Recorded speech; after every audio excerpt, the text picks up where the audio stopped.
Bernard and I are here to give you a bit of a debrief on the council meeting that we had this morning that's wrapped up a little bit later than expected. We had another big council meeting and a lot to consider.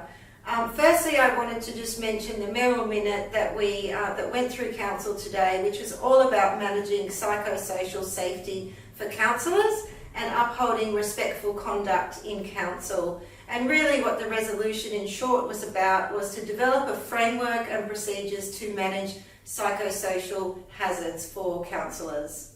The second Merrill Minute was about reporting councillor attendance in the annual report and receiving a report back next month on attendance to date. I do really feel that it's important to promote transparency and accountability, and also to have a mindset of continuous improvement in governance, and do feel that we do owe it as elected officials to make sure we show up to workshops that help inform ethical decision making and training and development opportunities, to name a couple. Bernard? Yeah, on every council agenda we have a report which indicates the previous decisions council has made and the status of those. And we picked out this morning a number of important ones and spoke to them briefly. The first one was around office accommodation. Council has had chronic issues for many, many years and has now landed on a solution which involves the purchase of a building, fitting it out and relocating to that location. We face a number of risks at the moment, and this solution, after many, many years of investigation, will provide the right solution. It's pleasing that in the next few weeks we'll be rolling out an improvement to the CCTV network. There's been a lot of conversations recently around community safety and what we can do to try and ensure it, and the rollout of additional CCTV in Glen Innes is a very good step forward. Council at its last meeting took up concerns regarding smoking in public areas and the sale of illegal tobacco. Whilst it is in the jurisdiction mainly of the state government, it's important for council to advocate on behalf of the community with regard to this very serious and significant public health issue. Thank you. And we did also have come up to council, as a matter of course, they were due to be updated as 3 policies, which are very topical actually at the moment in context of the SRV consultation that's going on. So the first was around financial hardship, the second around debt recovery, and the third around pensioner concession policy. Council adopted those policies, but also in addition asked for council to undertake an additional review of these policies after the conclusion of the public consultation regarding the SRV.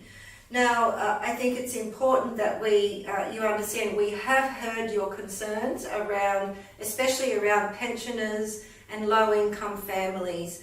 And really today's amendment to that report was for council to bring back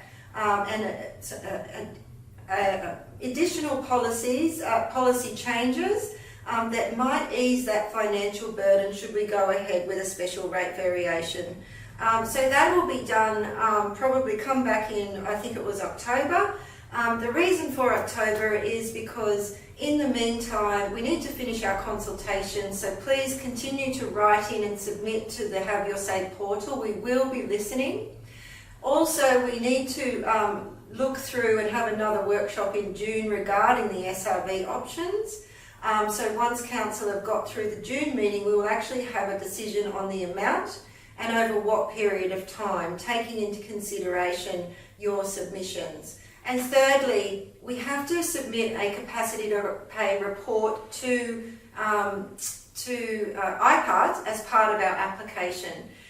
We are currently working on that, and that should also be another input into revising these policies to see how council can help with any hardship that may be incurred from the special rate variation.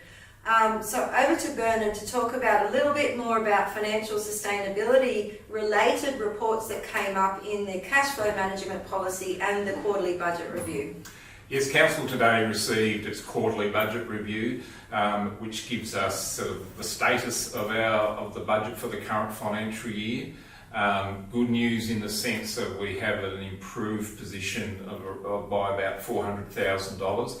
However, in line with recent discussions about our long-term financial sustainability, we will still have an operating deficit of approximately $3.5 million this year. And of course, that is the crux and the basis in many respects of the current special rate variation discussion. Aligned with that was a report around cash flow management. Like any business, we have money coming in and going out all the time, and Council made a number of steps to ensure it has the appropriate cash management mechanisms in place. Yes, and finally, I just want to say thank you to the Glen Innes Learning Centre team. We had 2 reports go up. One was about their plan of management and one was their annual report.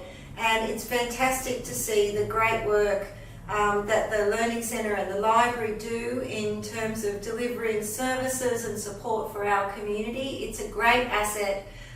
One that the community use and leverage, and I just wanted to congratulate everyone that pulled those 2 reports and that plan together. It really was very thorough, and it's great to see that kind of quality of work coming to Council. So thank you. That's all we have for you today. We look forward to hearing your submissions for the SRB and moving forward with our goal to become financially sustainable.